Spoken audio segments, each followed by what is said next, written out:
it's too polished, if you will. You know what I'm saying? It's too polished. So let me play this real quick. While I'm playing these, if you can't hear these, you let me know, all right? Okay. We need your help. Please join us. Together we can turn this country around. We can bring back the freedom, the hope that this country was built on. We need your time. We need your prayers. And we need your contributions. Please, right now, come online and give $5, $10, $20, $100. Whatever you can. Whatever you can. $5, $10, $20, $100. Whatever you can. Whatever you can. We need your time. Your time. We need your prayers. Man, you talk about creepy. I can't imagine these people getting in the White House, the Maison Blanche, the Casablanca. Are you kidding me? So what they do is the super PACs scour the internet, and they conveniently find these videos that the campaign makes public, and then they take these video clips and they make these ads out of them, and then they can say, well, we're not coordinating with the campaign at all. This is all a bunch of hocus pocus. Keep watching. If you want to give me specific points, but not a day goes by that my mom is not lifting me up in prayer. That's right. For hours at a time. Not one day, Ted Cruz. There's not one day that goes by that your mom doesn't lift you up in prayer. You've never had a fight with your mom, a tete-a-tete. You and your mom have never had words other than her praising you on high. Something strange about that. We're fighting for the world that will be our kids' world. And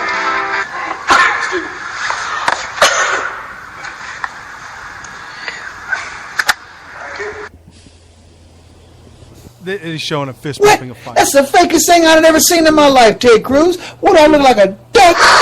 He had a dream. And I can't tell if this is a political ad or a Halls commercial. All this damn coughing. Working at MIT. When Ted was 3. look at me. I need the book if you want to give me specific points. But so this is just showing all the behind the scenes, if you will, of Ted Cruz making all these videos for his campaign that they send out and put out there.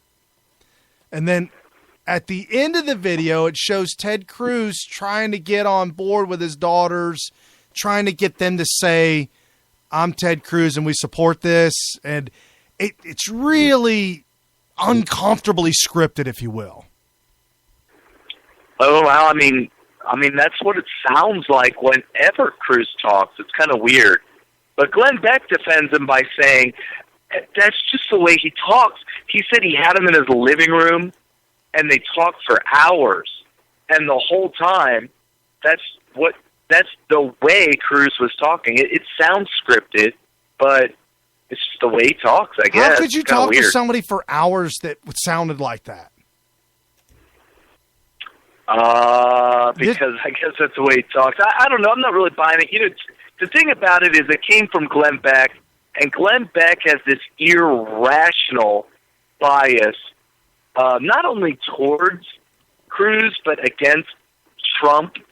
So, you got to take a lot of what he says with a grain of salt, but he swears that weird, fake, scripted-sounding dialect is real. That's the way he talks. Right. It's not fake and scripted and whatever.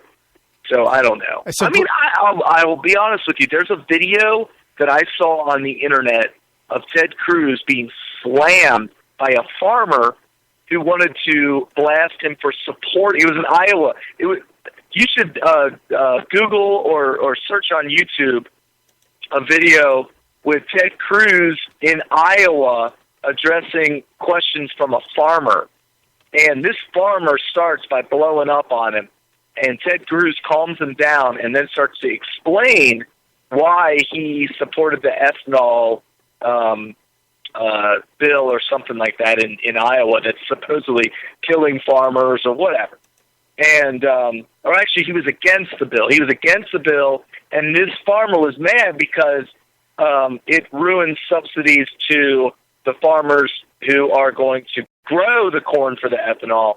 But anyway, Cruz proceeds to explain to him why it's not only why he did it, but why it's good that he did it. And it kind of sounded like your typical Ted scripted dialect. But, at the same time, maybe he just memorized that script because he had the answer right there. Well, let's see if this is it. This might be it right here. This is It's long. It's a long video. I just saw the time on it. Yeah, it's too long for today. But. So the guy blows up on him. If you could search it and listen to it. I encourage you to. Let me warn you though. We'll put it up on Facebook. You right now. We'll put it up on Facebook. I'm going to warn you. If you watch that video, by the time it's done, you're like, wow! I tell you what, Cruz is awesome. You'll be very. Yeah, I mean it's amazing the way he took an extremely hostile, hate-filled farmer who pretty much went there to just destroy Cruz, and tell him what he thought of him, which was, I hate you, and I think you're a horrible person, right. And you're destroying jobs. And he flipped the script, and he got that farmer to be like, wow, maybe I was wrong. And me being such a pro-Trump supporter, I remember thinking to myself, wow, at the end of the day, I think Cruz being president would be a good thing. Well, yeah, but here's the problem that I have. He's a very, very polished lawyer and politician. So there's no question he'd be able to flip, because that's what he does. He flips the script to get you to like him. But that's how he rolls. My point is that to anybody who doesn't want to take the time to listen to that or watch that clip, is that I don't think Cruz was lying. I think that he gave the real reason why he supported cutting the subsidies for ethanol. Right. He gave a great answer, and it was a very conservative answer, and he backed up what was pretty much a freebies to farmers, that he was going to end that. Do you know what? And now that you say that farmer was a plant. They planted him on purpose to come after Trump. Well, not really, because I think that he truly believed that struggling farmers probably need that, and I don't know. But to have the answer to that question locked and loaded is amazing. Oh, you're saying he was planted by Cruz? Yes. Oh, jeez. And I'm not tinfoil. I am not tinfoil hatting this thing. They all do it. They all except Trump, and he needs to do it because when he started taking random questions from the audience. Yeah, but he's good at that. Well, especially when that Native American Indian girl said, "Will you finally apologize to what you all have done to our people?" And Trump shut her down, moved on, and said, "You know what? I'm going to tell you right now, I'm not good at apologizing to anybody." That's a good answer. I'll accept that. That was kind of funny. I accept that. We're running short, and I wanted to touch on this before we ended. Barack Obama is going against the grain. He's breaking the grain, and he nominated a Supreme Court justice personnel. And I started to get into, he's a former judge, name's Garland.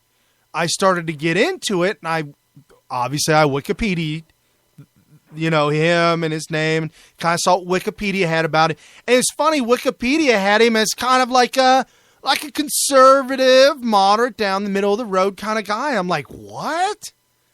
Well, yeah, you actually sent that to me. I said, whoa. Hannity is exploding him right now. Right.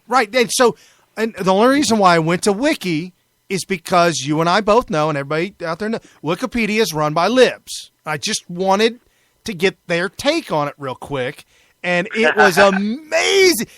If you knew nothing else and you read the biography on Wikipedia of this guy, you would believe that Barack Hussein Obama slipped on some awesome sauce and is trying to make up with the GOP. I am not kidding. tinfoil hat alert. Right. That article, no, listen, tinfoil hat alert. That article wasn't even in there before he nominated him. That's Barack Obama's. That's the administration's article. Right. Because they have free reign of Wikipedia. They have free reign. So Bright. Well, no, I mean when it boils down to it, they know they want to get Republicans to support them, so they put that specific article in there to do that. But anyway, right. So Breitbart came out with an article and said there's 5 things you need to know about this SCOTUS pick by Obama. And first off, he was a judge appointed by Bill Clinton. So he's in bed with the Clintons. So that's first and foremost, in bed with the Clintons. Number 1, he's considered an anti-Second Amendment judge. And we know what that means. They're going to say whatever they want to say should be the law, and that's how they're going to uphold it. And the Second Amendment will be gone, period. Right. Back in 2007, he voted to undo a court decision striking down one of the most restrictive gun laws in the nation, which means he wanted to keep the most restricted gun laws in the nation. He wanted to keep it on the books and uphold an illegal Clinton-era regulation that created an improvised gun registration requirement. Yes, he is an anti-Second Amendment judge. There's no question about it. 2, he's favored environmental regulations, big time. 3, his position on abortion and social issues are murky at best. So he wouldn't do anything. Murky? Yeah, murky. They say murky. Some liberals are worried that he's ambiguously pro-choice. But during his 19 years at the D.C. Circuit, Garland has managed to keep a low profile. The court's largely administrative docket has left him without known positions on issues of abortion and death penalty. So it's kind of murky. 4, would maintain the court's demographic profile. He would definitely be he'd be the second Chicagoan Obama has nominated. So he's from Chicago.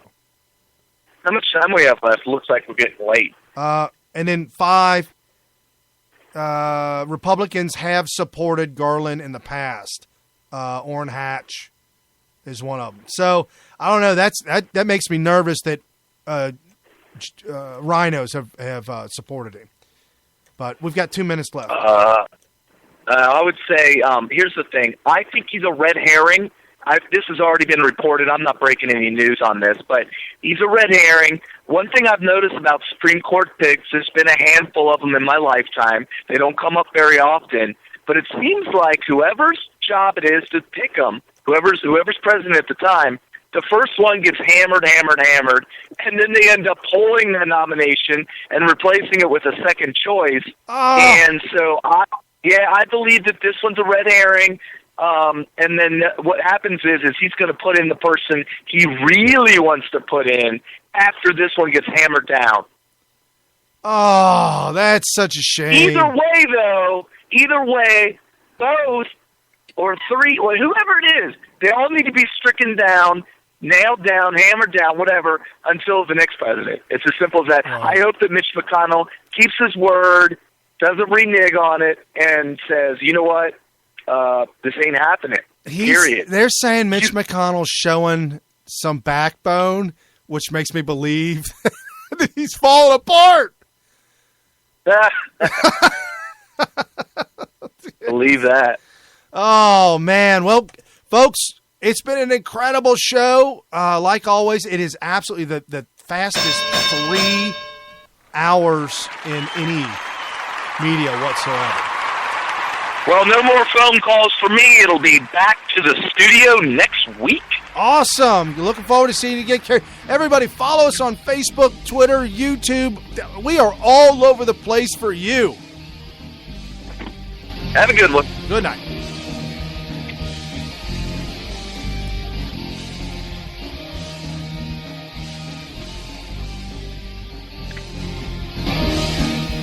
with unfathomable power. What kind of power? Unfathomable. It's without fathom.